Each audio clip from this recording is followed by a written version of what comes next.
देखिए अब number C point, number A के अंदर अपन ने क्या देखा था, नंबर ए में आपने पढ़ा था औसत कोणीय वेग, नंबर बी में आपने पढ़ा है ताक्षणिक कोणीय वेग, नंबर सी में अपन लिखेंगे omega is equal to theta upon में टी। तो देखिए omega is equal to theta upon में टी, बिल्कुल ऐसा कह सकता हूं। अगर एक चक्कर पूरा होता है, एक सर्किल अगर कंप्लीट होता है तो विस्थापन क्या होगा 2 पाई, यानी कि 360 डिग्री, एक चक्कर 360 डिग्री होता है, और एक चक्कर को पूरा करने में लगा समय क्या कहलाता है आवर्तकाल, और इस आवर्तकाल का इनवर्स या इसका व्युत्क्रम ये होता है आवर्ती। यानी एक फॉर्मूला ये मैंने और ले लिया है जो कि एक महत्वपूर्ण फॉर्मूला है, 2 पाई एन। ध्यान रहे अगर थीटा 2 पाई हो, मैं यूं कह सकता हूं यदि थीटा इज इक्वल टू 2 पाई हो तो, थीटा इज इक्वल टू क्या हो 2 पाई हो तो स्मॉल टी किसके इक्वल हो जाएगा कैपिटल टी के। अब देखो इसी में अपन क्या क्या पॉइंट कह सकते हैं। कोणीय जो वेग होता है अक्षीय सदिश है, अक्षीय सदिश है जिसकी जो दिशा होती है सदैव घूर्णन अक्ष के अनुदिश होती है। तो आप कह दीजिए कोणीय वेग अक्षीय सदिश है जिसकी दिशा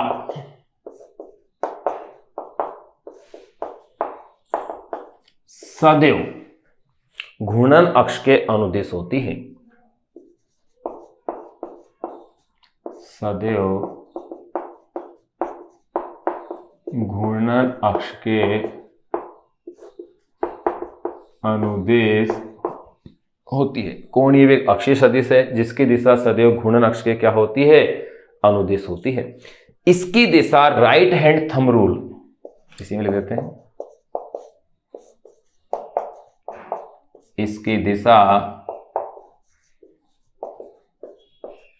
राइट हैंड थंब रूल, दाएं हाथ का जो अंगूठे का जो नियम है थंब रूल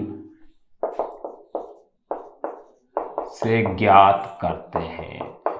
ये एक पॉइंट और अपन लिख सकते हैं कि इसका जो मापन है टेकोमीटर के द्वारा किया जाता है। टेकोमीटर नामक उपकरण है उसके द्वारा घूर्णन यानी कोणीय वेग का मापन किया जाता है या घूर्णन चाल का मापन किया जाता है। तो अपन कहते हैं इसका मापन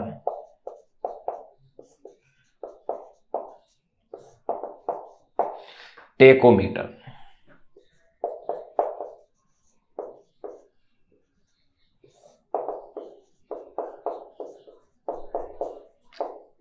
द्वारा किया जाता है। देखिए भाई यहां अपन ने कोणीय वेग वाला जो कॉन्सेप्ट था वो अपन ने कंप्लीट कर लिया है।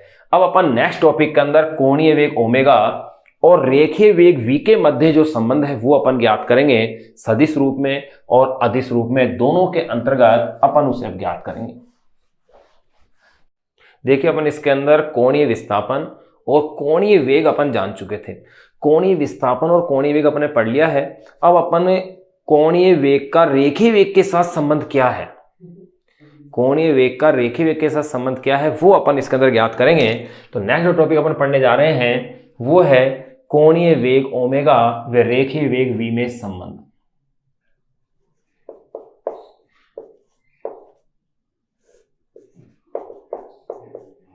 कोणीय वेग ओमेगा वे रेखीय वेग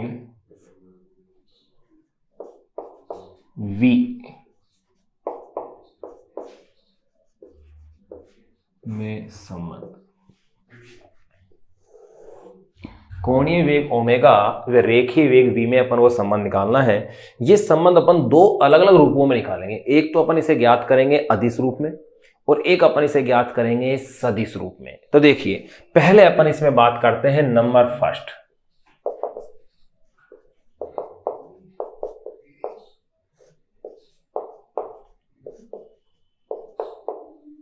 अदिश रूप में। अदिश रूप में देखो बड़े सिंपल तरीके से हो जाएगा। यदि कोई पिंड घूर्णन अक्ष के परितः है, पहले थोड़ा सा लिख लें, यदि कोई पिंड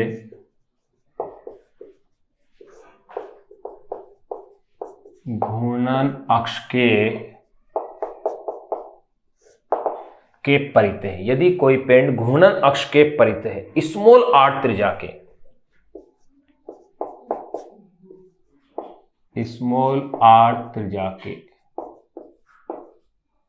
वृत्तीय, यदि कोई पिंड घूर्णन अक्ष के परितः है, स्मॉल r त्रिज्या के वृत्तीय पथ पर घूमता है,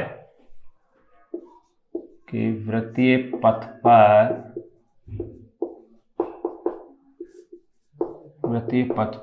घूमता है। यदि कोई पिंड घूर्णन अक्ष के परितः है, स्मॉल r त्रिज्या के वृत्तीय पथ पर घूमता है, तो पिंड का कोणीय विस्थापन, तो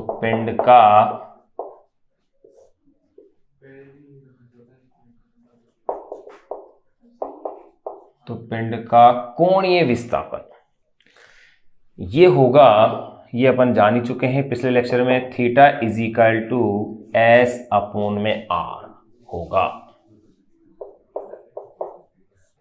तो पिंड का कोणीय विस्थापन theta is equal to s upon में आर होगा। ये जो समीकरण आई है theta is equal to s upon में आर, इसके दोनों पक्षों का टी के सापेक्ष आप अवकलन कर दीजिए, आपकी डेरिवेशन कंप्लीट इसमें हो जाएगी। तो देखिए पिंड का कोणीय विस्थापन theta is equal to s upon में आर होगा। तो यहां अपन कह सकते हैं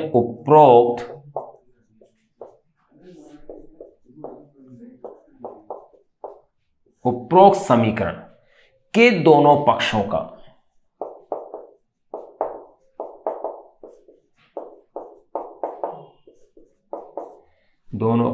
का स्मॉल टी के सापेक्ष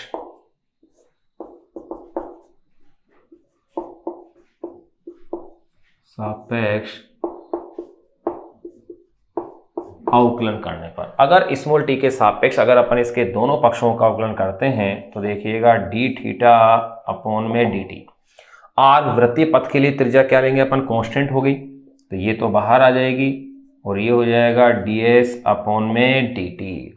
अब देखिएगा यहां ये इक्वेशन आई है, वहां गौर कीजिएगा, चूंकि डी थीटा अपॉन में d t is equal to omega and d s upon में d t is equal to क्या होता है v, यहां तो ये तो है कोणीय वेग, चलो इसे अपन ऐसे लैंग्वेज में पूरे लिख देते हैं।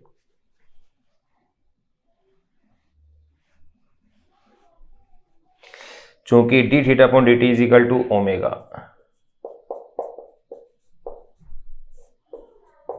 कोणीय वेग एवं डी एस अपॉन में d t is equal to v,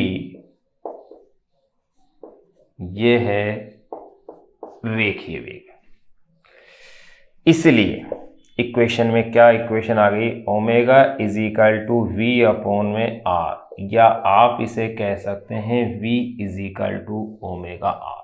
ये अपने पास रेखीय वेग और कोणीय वेग के मध्य क्या आ गया है, संबंध आ गया। अब यहां एक कॉन्सेप्ट अपन देख सकते हैं कि अगर चूंकि घूर्णन गति के अंदर पूरे पिंड के लिए अपन क्या लेते हैं, कोणीय वेग समान है, एक समान कोणीय वेग से घूर्णन हो रहा है, तो प्रत्येक कण का भी कोणीय वेग समान है। अगर ओमेगा समान है तो आप देखेंगे कि v इज प्रोपोर्शनल क्या बन रहा है, r बन रहा है। यानी कि अपन क्या कह सकते हैं कि चूंकि घूर्णन गति में ओमेगा सभी कणों के लिए,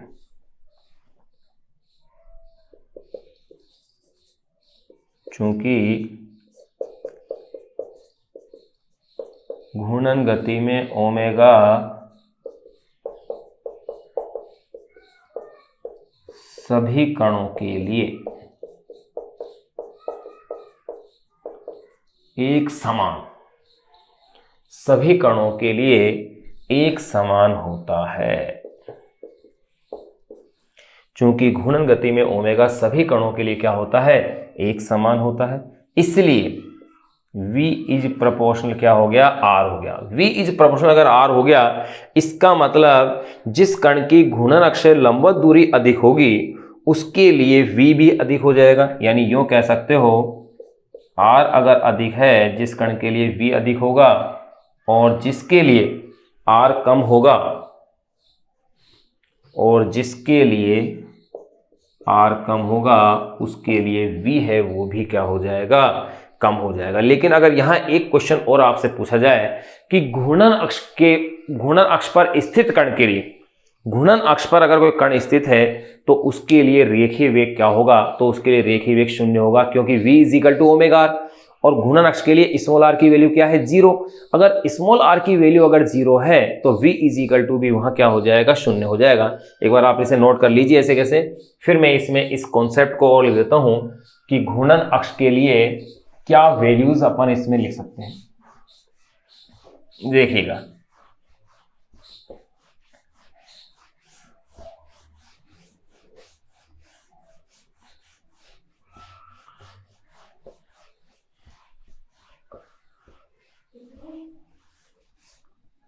अब अपन इसमें कह दें घूर्णन अक्ष पर स्थित कण का रेखीय वेग 0 होता है। ये भी पॉइंट अपन इसमें चलो नोट लगा लिख देते हैं, नोट भी लिख देते हैं।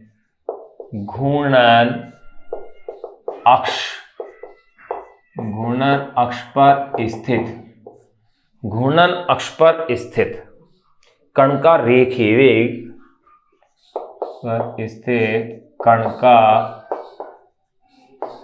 कण का रेखीय वेग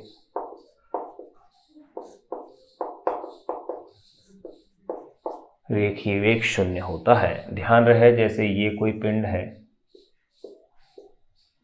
ये इसके लिए अपन घूर्णन अक्ष लें, यहाँ इस तरह से, तो घूर्णन अक्ष से दूरी उसके लिए क्या आ रही है, 0 है, यानी कि small r is equal to 0,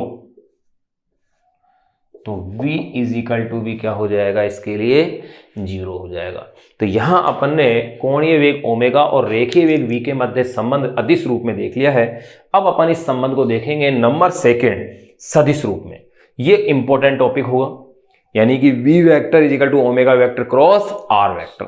देखिए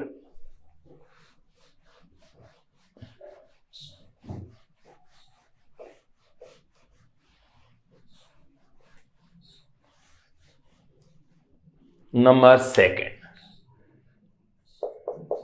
सेकंड अपन लेंगे इसे सदिश रूप में।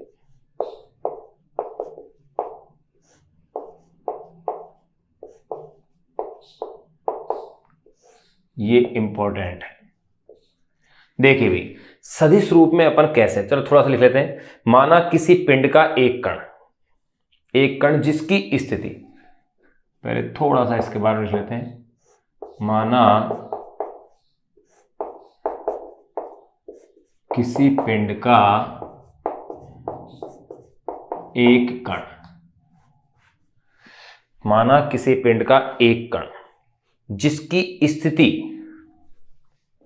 एक कण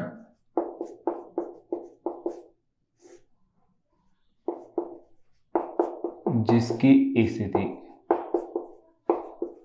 निर्देश बिंदु O से, माना किसी पिंड का एक कण जिसकी स्थिति निर्देश बिंदु O से या निर्देश बिंदु O के सापेक्ष,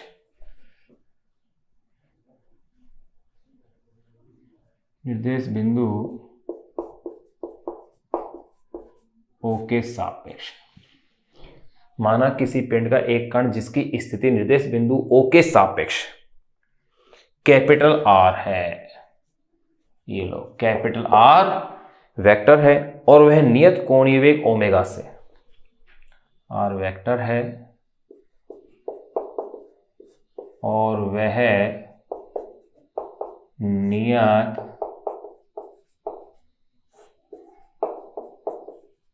कोणीय वेग ओमेगा से। माना किसी पिंड का एक कण जिसकी स्थिति निर्देश बिंदु O के सापेक्ष कैपिटल R है और वह नियत कोणीय वेग ओमेगा से बिंदु O से होकर, ओमेगा से बिंदु O से होकर गुजरने वाले अक्ष के परित है, बिंदु O से होकर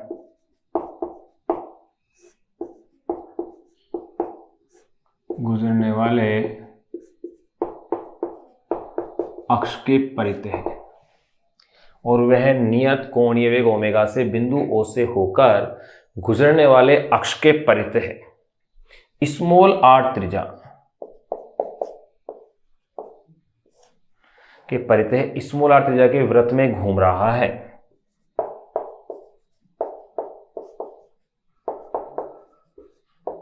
के वृत्त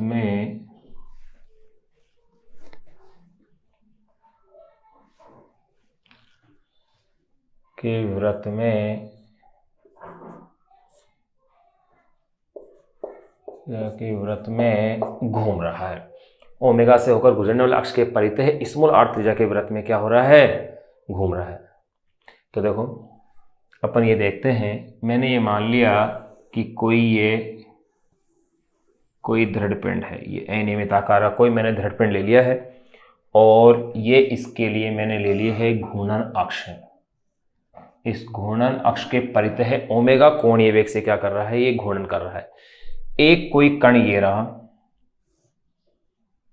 किसी बिंदु P पर, तो ये स्मॉल r त्रिज्या के वृत्त में क्या कर रहा है, घूर्णन कर रहा है।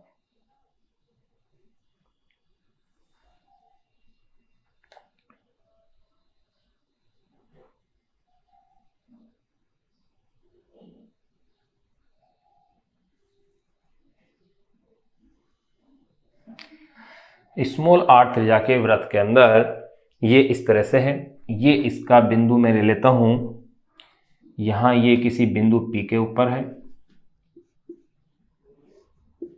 रेखीय वेग इसका क्या है, v है, और इसके वृत्तीय पथ की जो त्रिज्या है वो है स्मॉल r।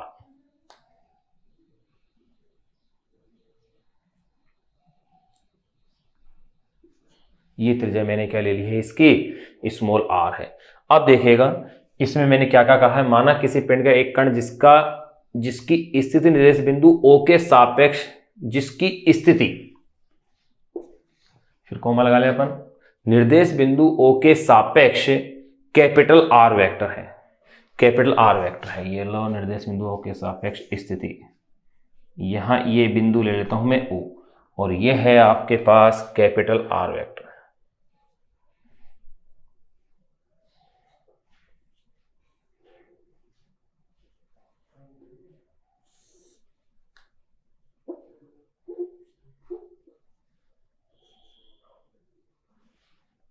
ये कैपिटल R है और ये एंगल हो गया है थीटा और इसे नाम दे दीजिए आप O है, ये है तो ये हो जाएगा O डैश, और यहां मैं इसे कह देता हूं स्थिति कैपिटल R वेक्टर है। घूर्णन इसका ऐसे इस तरह से डायरेक्शन में है। ये अपन ने इसका डायग्राम देख लिया है, सारी बातें अपन ने लिख ली हैं। देखिए माना किसी पिंड का एक कण,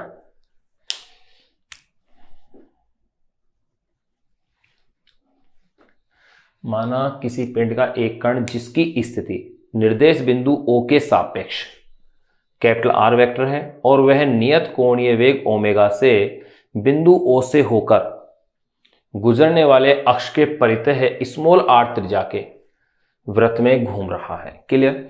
अगर यहां देखो वृत्त में अगर ये घूम रहा है, अतः कण का अगर अपन रेखीय वेग देखें, घूम रहा है तो कण का रेखीय वेग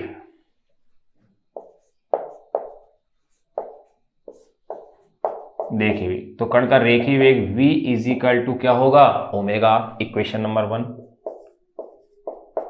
यही होगा, क्योंकि v is equal to omega. अपने थोड़ी देर पहले ही इस बात को प्रूफ किया है कि घूर्णन अक्ष से लंबत दूरी क्या आ रही है, स्मॉल r आ रही है। तो v is equal to omega अपन ने प्रूफ कर लिया है। अब देखिएगा यहां ये जो ट्राइंगल है O डैश P जो कि एक समकोण त्रिभुज है, तो देखें अपन इस समकोण त्रिभुज से देखें इस कॉन्सेप्ट को,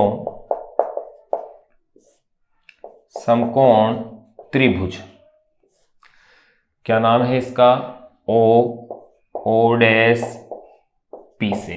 इस समकोण त्रिभुज में मुझे मतलब है स्मॉल r और कैपिटल R के बीच में रिलेशन है। देखो थीटा के सामने वाली जो साइड होती है वो लंब होती है, तो ये तो हो गया लंब, और ये एंगल है 90 डिग्री, क्योंकि ये त्रिज्या लिए मैंने, तो ये 90 डिग्री हो गया। और समकोण के सामने वाली जो साइड होती है वो होती है कर्ण, यानी मुझे लंब और कर्ण के मध्य संबंध चाहिए, और लंब और कर्ण के मध्य संबंध जो त्रिकोणमितीय अनुपात आता है वो आता है साइन थीटा, यानी कि मैं इस त्रिभुज से देखूंगा साइन थीटा की वैल्यू। तो यहां अपन को ये कारण मिल गया कि अपन ने यहां साइन थीटा ही क्यों लिया, कोस थीटा या टेन थीटा क्यों नहीं लिया, तो अपन को कारण अपने आप स्पष्ट हो गया। मुझे रिलेशन चाहिए था किसके मध्य, लंब और कर्ण के मध्य मुझे रिलेशन चाहिए था। कर्ण और लंब के मध्य रिलेशन को दर्शाने वाली जो राशि है वो है साइन थीटा। तो साइन थीटा को मैंने यहां ले लिया है लंब बटे कर्ण, लंब न्यूनकोण के सामने वाली भुजा यानी कि स्मॉल आर, कर्ण समकोण के सामने वाली भुजा यानी कि कैपिटल आर। तो sine theta is equal to small r upon में कैपिटल आर हो गया है।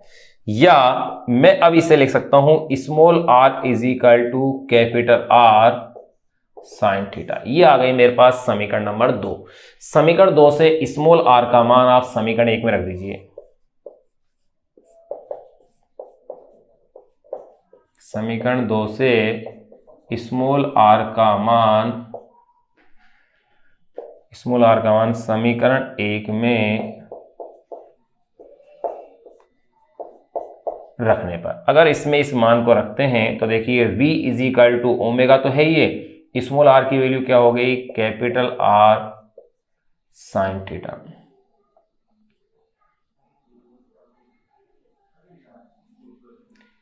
v is equal to omega r sine theta. ये मेरे पास इक्वेशन इस फॉर्मेट में आ गई है। अब देखिएगा मैं इसे यो भी लिख सकता हूं, क्योंकि v की डायरेक्शन होगी omega r sine theta n cap. N cap का मतलब ऐसा एकांक सदिश जिसकी दिशा ओमेगा और आर के क्या है, लंबवत है। अब देखिएगा अगर ऐसा है तो फिर मैं इसे यूं कह सकता हूं, v vector is equal to omega vector cross r vector, सदिश गुणनफल के नियम से। v vector is equal to, सदिश की परिभाषा जो है, सदिश गुणनफल की परिभाषा से अपने पास क्या कॉन्सेप्ट आ गया, omega vector v vector is equal to omega vector cross r vector. ये अपने पास यह क्लियर हो गया है। यही रेखीय वेग v और कोणीय वेग ओमेगा के मध्य क्या है, सदिश संबंध है। ये लो, तो यही लिख देते हैं, यही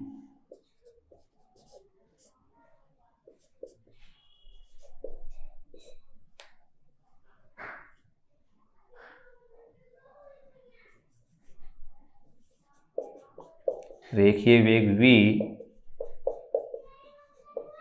वे कोणीय वेग ओमेगा में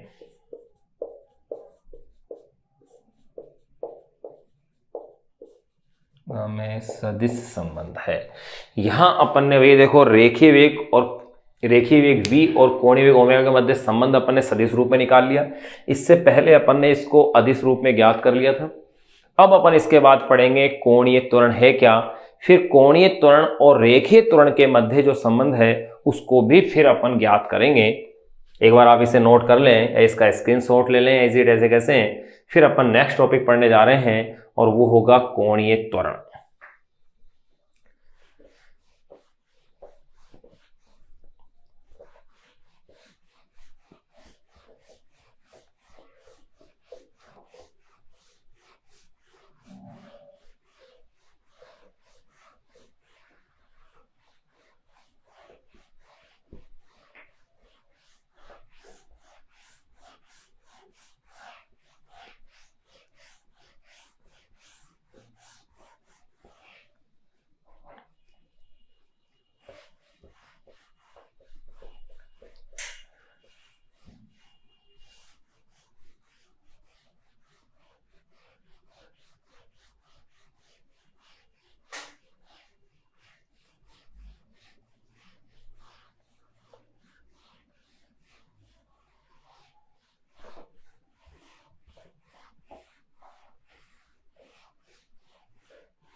तो देखिए नेक्स्ट टॉपिक अपन देख रहे हैं कोणीय त्वरण। कोणीय त्वरण है क्या? जैसे त्वरण का मतलब होता है वेग में परिवर्तन की दर, तो कोणीय त्वरण से भी तात्पर्य क्या हो गया? कोणीय वेग में परिवर्तन दर, यही क्या कहलाएगा? कोणीय त्वरण। तो नेक्स्ट टॉपिक अपन पढ़ने जा रहे हैं वो है कोणीय त्वरण।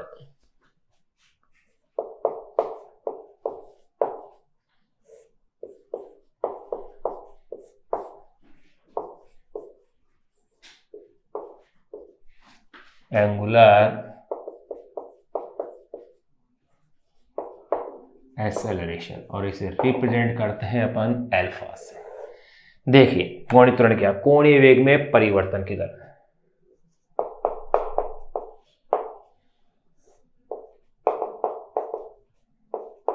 कोणीय वेग में परिवर्तन की दर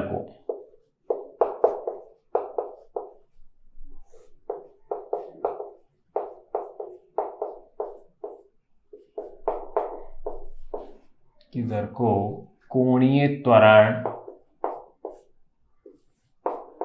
अल्फा कहते हैं।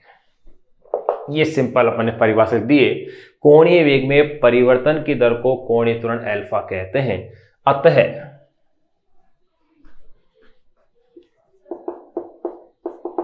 अतः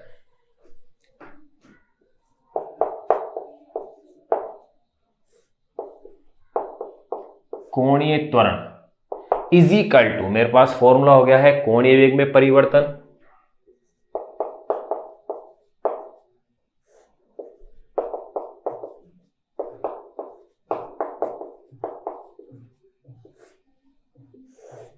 बटे में समय अंतराल।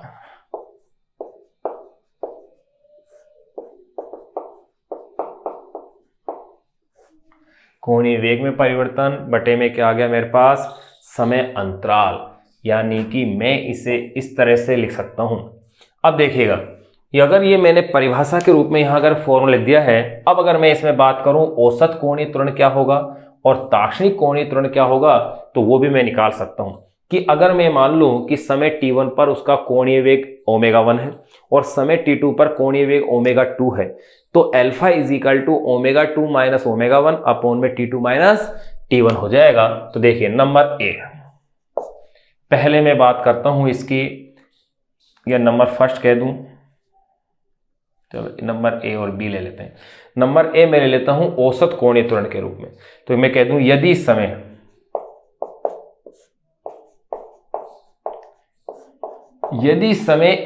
t1 पर पिंड का कोणीय वेग, यदि समय t1 पर पिंड का कोणीय वेग ω1, वे समय t पर t2 पर, वे समय t2 पर पिंड का कोणीय वेग ω2 हो, तो यदि समय t1 पर पिंड का कोणीय वेग ω1, वे समय t2 पर पिंड का कोणीय वेग ω2 हो, तो पिंड का औसत कोणीय त्वरण, पिंड का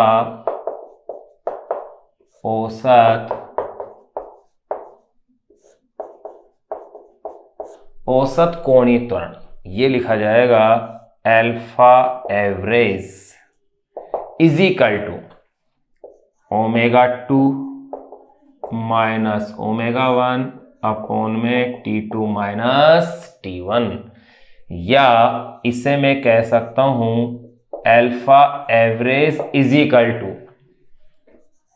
डेल्टा ओमेगा वेक्टर अपॉन में डेल्टा टी। ये लो, ये मेरे पास औसत कोणीय त्वरण का फॉर्मूला आ गया। अब इसमें ध्यान रहे, अगर समय अंतराल, यदि समय अंतराल का सीमांत मान अगर शून्य की ओर अग्रसर हो रहा हो, अगर ये डेल्टा टी इज गिव्स 0, अगर ये शून्य की ओर अग्रसर हो रहा हो, तो ये औसत कोणीय त्वरण बदल जाएगा ताक्षणिक कोणीय त्वरण के अंतर्गत। तो आप यूं पहले तो इसकी स्टेटमेंट में अपन यूं कह सकते हैं, अतः किसी पिंड का कोणीय त्वरण उसके कोणीय वेग में कुल परिवर्तन एवं वेग में परिवर्तन में लगे कुल समय के अनुपात के क्या होता है, बराबर होता है। फिर अपन ताक्षणिक त्वरण को लिखेंगे। अतः किसी पिंड का कोणीय त्वरण, अतः किसी पिंड का कोणीय त्वरण, अतः किसी पिंड का कोणीय त्वरण उसके अतः किसी पिंड का कोणीय त्वरण उसके कोणीय वेग में, उसके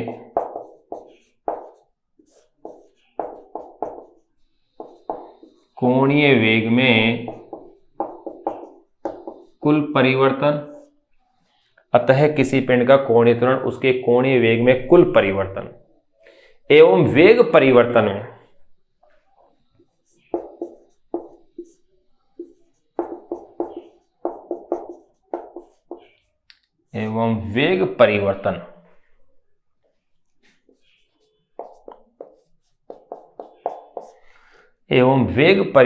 में लगे कुल समय के अनुपात, लगे कुल समय के अनुपात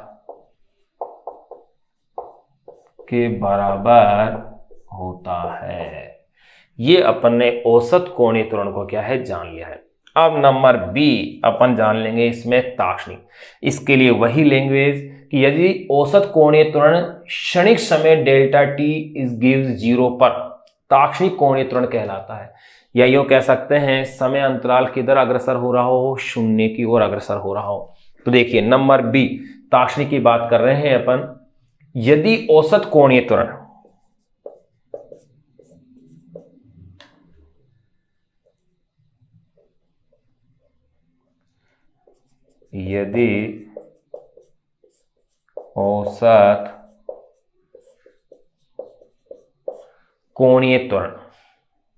औसत कोणीय त्वरण क्षणिक समय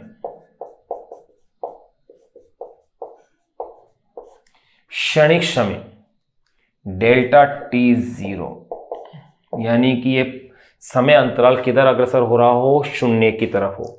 यदि औसत कोणीय त्वरण क्षणिक समय डेल्टा टी 0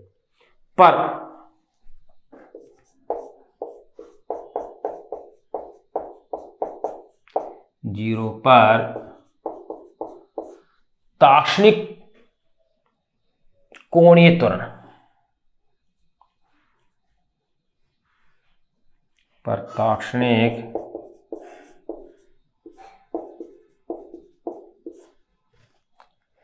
ताक्षणिक कोणीय त्वरण कहलाता है।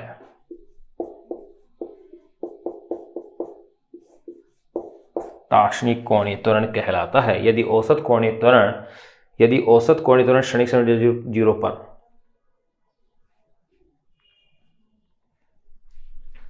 यदि की जरूरत ही नहीं है इसमें, तो अपन कह सकते हैं औसत कोणीय त्वरण क्षणिक समय डेल्टा टी 0 पर ताक्षणिक कोणीय त्वरण कहलाता है।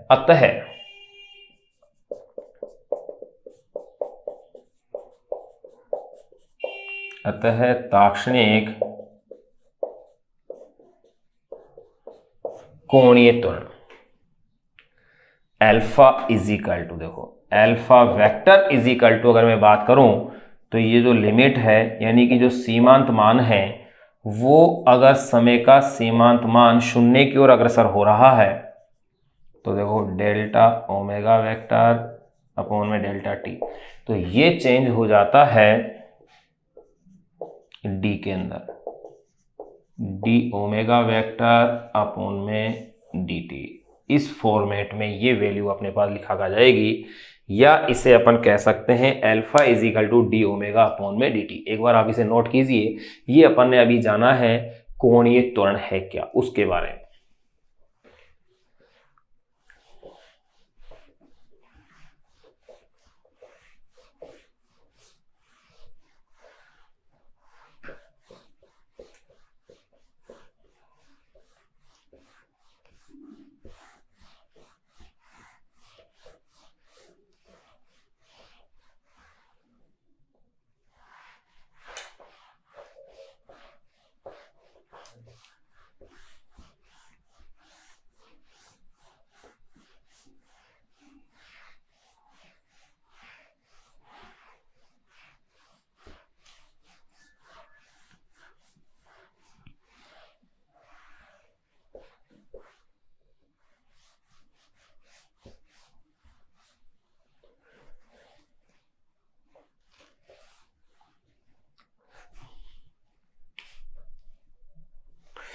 अब देखिए यहां मेरे पास इक्वेशन क्या आई है, alpha is equal to d omega upon में d t. Alpha is equal to d omega upon में डी टी आ गया है, तो मैं क्या कह सकता हूं, अतः कोणीय वेग का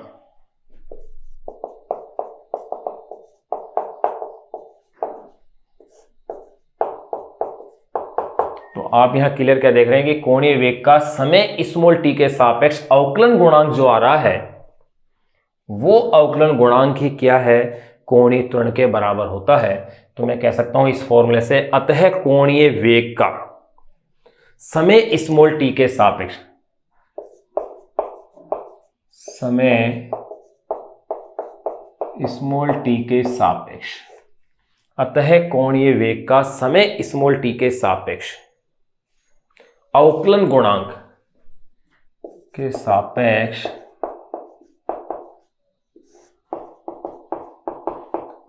समय स्मॉल टी के सापेक्ष अवकलन गुणांक कोणीय त्वरण के बराबर होता है।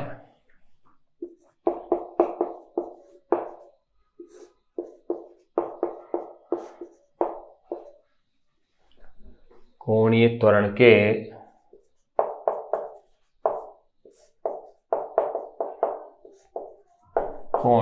के क्या होता है, बराबर होता है। अब देखिएगा अगर अपन ऐसा कर लें, अपन ये भी जानते हैं चूंकि ओमेगा इज इक्वल टू क्या होता है, डी थीटा अपॉन में डी टी, तो देखो इसलिए alpha is equal to d upon में डी टी। ओमेगा की वैल्यू क्या रखेंगे आप, डी थीटा अपॉन में डी टी, यानी कि इक्वेशन हो गई है alpha is equal to d two theta upon में ये डी टी का स्क्वायर, यानी कि कोणीय विस्थापन का समय के सापेक्ष अगर दो बार अवकलन कर दिया जाए तो अपन को कोणीय त्वरण की क्या होगी, प्राप्ति हो जाएगी। तो आप कह सकते हैं इस प्रकार किसी पिंड का समय स्मॉल टी के सापेक्ष कोणीय विस्थापन का, किसी पिंड का समय स्मॉल टी के सापेक्ष कोणीय विस्थापन का दोहरा अवकलन ही क्या है, कोणीय त्वरण है। तो आप कह दें अतः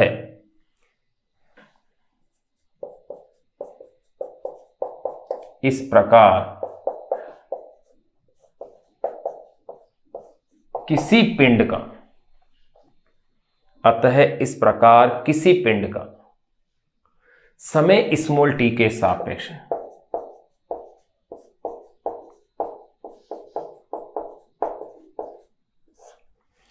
अतः इस प्रकार किसी पिंड का समय स्मॉल टी के सापेक्ष कोणीय विस्थापन का के सापेक्ष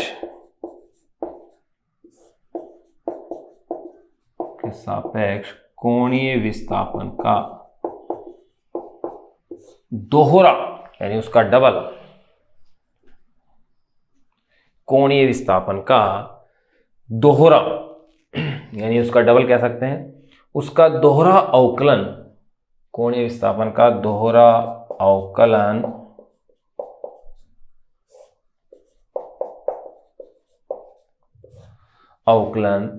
कोणीय त्वरण के बराबर होता है।